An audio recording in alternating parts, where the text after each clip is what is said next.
week. Have you seen Oppenheimer yet? I have, yeah. What'd you think about it? I loved it. I thought it might be a top 20 movie of all time. Get out of here. Yeah, I loved it. Tell me why. It's riveting. It's action-packed, and it delivers an important message, too. I mean, look, I think the most important message actually comes at the beginning, that we won the war because of diversity. The Nazis hated the Jews, and they drove out all the Jews who, and it turned out almost all the top physicists in the world at that time were Jewish. Albert Einstein, hello. Yeah, Right? and Oppenheimer and Niels Bohr, and it goes on and on. I don't forget if it was Bohr or Bohr's wife, but most of the physicists at the time were Jewish, so they came to America. And so we developed a bomb, and they didn't. If he wasn't so anti-Semitic, the Nazis might have won the war. And so thank God that they were like racist in all the ironic ways, etc. It was obviously awful, led to awful results, but it shows you that America's vision is correct. All of you who believe in freedom and hope and democracy, come here. We'll work together. We'll be diverse, and we'll get to the right results, right?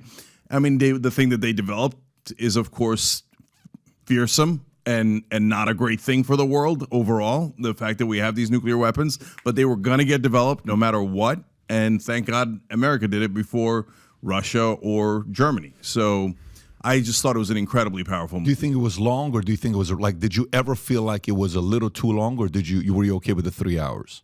No, I loved it. I loved every really? minute of it. Okay. I didn't get bored at all. And by the way, it's just an amazing weekend for movies, because I also saw Barbie, and I also love Barbie. Okay, I haven't seen Barbie. I saw Mission Impossible. I went to watch Oppenheimer Friday night. An hour and 10 minutes into it, I fell asleep. Not because of the movie. I had a long day. My day started early, so I said, babe, let's go home. We went home. The next day, I took my son, 11-year-old, and my 9-year-old. My 9-year-old gave it a 2. My 11-year-old gave it a 9. Wow. Hiko was like, this was an amazing For Oppenheimer, movie. yeah, He loved it. locked in. Wow. I mean, listen, if you're somebody, especially with what's going on today, by the way, there's a lot. It's a very interesting timing with this movie coming out. One, with the conversation about unions. I want to kind of talk to you about unions a little bit, because you know what's going on with UPS, the union, $30 billion minimum wage, for full-time, $49, et cetera, and then part-time is $21. And then also what's going on with the union strike in Hollywood, SAG, all of that stuff. And then also the way movie ended. When they're looking at each other, it says, you realize what we invented, right? Like, yeah. And it's scary. It's scary, right? That clip that shows, like, what if the nuclear bomb takes over the entire planet and, something like that happens. I walked out of the movie. This 85-year-old man is sitting in front of me. I'm saying 85. I didn't ask his age. I'm just assuming he's 85. Yeah, my dad's 81. He walked like my dad plus 4 more years. Is how we got. Yeah. And right afterwards, I said, excuse me, sir, so what'd you think about the movie? From your perspective. And he says, this is so scary. I said, tell me why it's so scary. He says, because we could be there. I said, what do you mean we could be there? He says, because we're playing with fire right now. Yeah, we are. Ukraine and Russia and all this stuff. This could actually, we're acting like World War III is not possible. It could happen at any time if we push the envelope a little bit too far. So open-ended question for you. Do you think the proxy war America is playing, this ain't the first time we've done this. We've done it for a long time. Many other countries do it all the time. China does it. Russia does it. It's a thing. You're instigating between two countries. Yes, one, you're representing NATO because you're part of NATO. 2, you're anti-Russia. 3, there's some controversy with Ukraine, Burisma, all that other stuff that's going in there. Do you think we are playing with fire that it could lead to possible World War III? Or you're like, nah, it's less than 1% chance? Well, I would never say that it's less than 1% chance. I'm always worried. And I think it's complicated. So first of all, honestly, I walked out of that movie thinking, oh my God, Trump cannot be president again. We cannot have a deeply unstable guy as president. And part of the reason was the scene with Truman. And so I don't want to give too much of the movie away, but Truman is kind of flippant, in the movie at least, about using the bomb. And I thought, man, if you have a guy who's not a serious person in that office and is kind of flippant about using the bomb, and next thing you know, the other side launches, and then we're in a world of trouble. Like trouble we cannot recover from. Now, in terms of the Ukraine war, I have a nuanced opinion on it, and we have had that opinion for a long time on Young Turks. And it's, number one, we pushed too much in the beginning. Like, we pushed NATO too close to Russia, and we don't need it. If they had pushed their alliances next to us, we would have flipped out, and we know that for a fact because When the Soviets moved anything into Cuba, we nearly went to World War III over it, right? So forget Mexico. They were in Cuba and we almost launched, right? So we should not have been pushing that close into Russia. That is a legitimate Russian interest outside of Vladimir Putin. Okay, now having said that, we backed away at the end and said Ukraine's not going to be part of NATO, and I thought that was going to do it, but it turns out no, Putin was always going to invade. And so like Dick Cheney and George Bush were always going to invade Iraq, Putin was always going to invade Ukraine. And since he was going to, it looks like he proved definitively that he was always going to do that. That to me says the real danger is Putin. And so I'm really worried about putting him in a corner where he thinks I got no way out but to use some weapons that I shouldn't use. And so now having said that, in my opinion, you can't just leave the Ukrainians to die because this madman invaded them and took over some portion of their territory, etc. So I believe in helping the Ukrainians, but I don't believe in pushing NATO into Ukraine. Now, post-war, of course, it's a tougher ask when the Ukrainians say, well, I mean, these guys invaded us, right? So we got as good a reason to be in NATO as anyone. But that's also a pretty good reason not to have them in NATO, to be honest. And that puts it as a very difficult question, not an easy one. I got to follow up for you on that. So you know how I'll tell you my concern, like conservatives were like capitalists. I'm a capitalist all day long. I'm very comfortable saying it. You're a socialist. We'll have the conversation. What democratic socialist you'll call yourself or? No, as I explained in my book, Justice Coming, I call myself a democratic capitalist. Yeah, I remember as a democratic capitalist. Yeah, last time you did say that. So for me, I'm a pure capitalist is what I am, right? I'm a capitalist, more conservative leanings, how I want to raise my kids, family, certain things I'm not for, totally fine. I love discourse. I love conversation.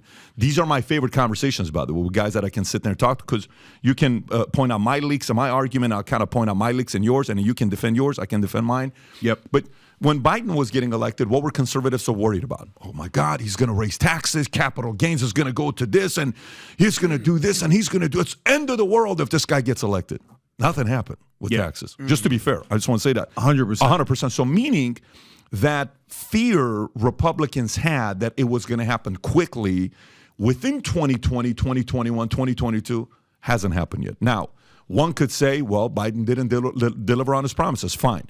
But all I'm saying is the boogeyman didn't happen to those who voted against him. Perfect.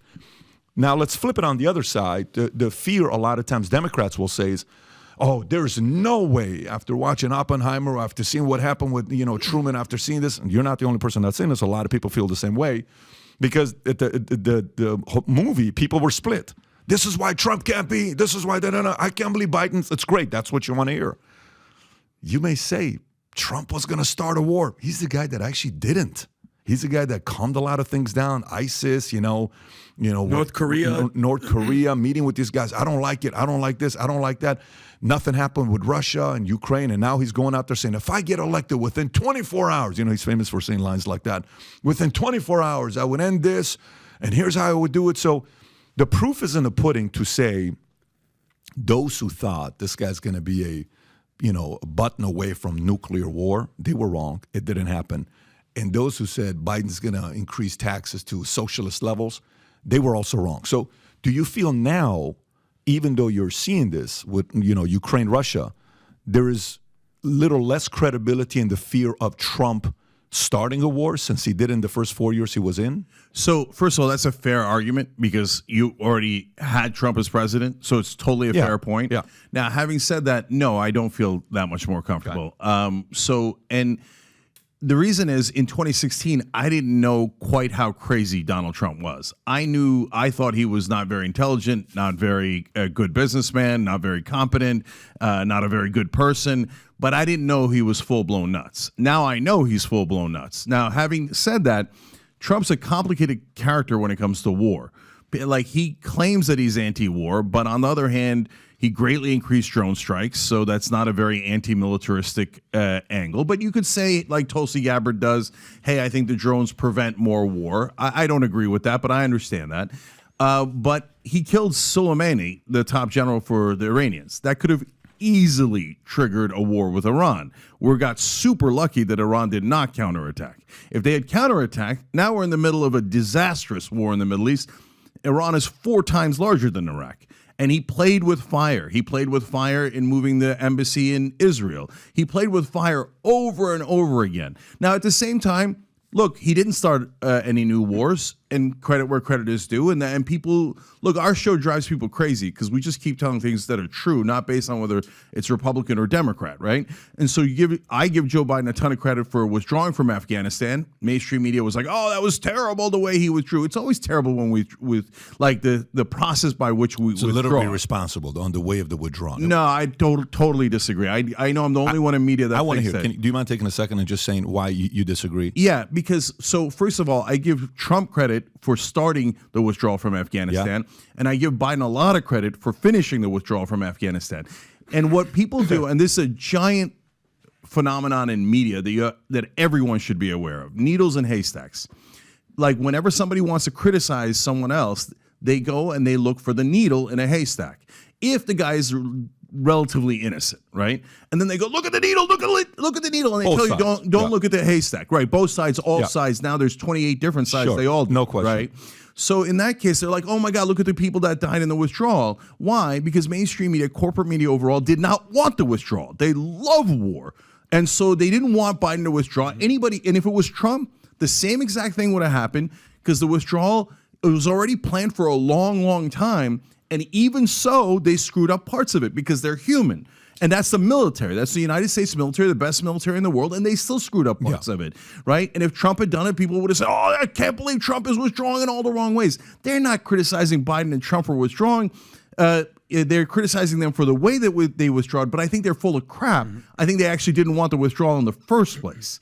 So I actually think Biden has done a pretty decent job on foreign policy. But Cenk, I'm with you that it was time to get out of Afghanistan. 20 years, it was forever. But I mean, a lot of people can argue left or right. The withdrawal in itself was a freaking disaster. Of course. We left hundreds of billions of weapons and tanks and I think it's $83 billion. whatever. Okay, 100 billion almost. Yeah. You know, it could have been done better is all I'm saying. And not even a needle in a haystack thing. No, okay. It was a mess. Look, listen. But I'm glad we got out, is my point. I made that case 2 years ago. I'm like, this was a mess, but I'm glad we're out. Last things I'll say out of this. Look, I criticize Biden maybe more than any host in America, right? So having said that, look, I get it. Could it have been done better? Of course it could have been done better, right? Yeah. But part of the problem is that the Pentagon wants to leave $83 billion of equipment behind because they love funneling as much of our money in pork barrel spending into the military-industrial complex as they can into defense contractors. What a point right there. You're saying, hey, we left that there. Oops, golly gee, it's kind of like the ex-girlfriend, hey, I left my earring at your house. I got to come back. We need more. Yeah. Wow. Now that you say the way you do, I think we're all on the same page. We could have left better. We should have left. We're glad he followed through on Trump wanting to leave. That's a place of unity where we can be on the same page. When you leave, is it always ugly? Yes. Did we leave that weapon behind? We shouldn't have left it behind, but we know the military-industrial complex, makes more money if you kind of leave it behind because we got to make more shit to sell it to you now. So everybody kind of goes home happy. 100%. Minus the populace who's sitting there saying, what was this all about, right? But totally fine. And by the way, Ukraine, same thing. We need to get them weapons, but there's a ton of scams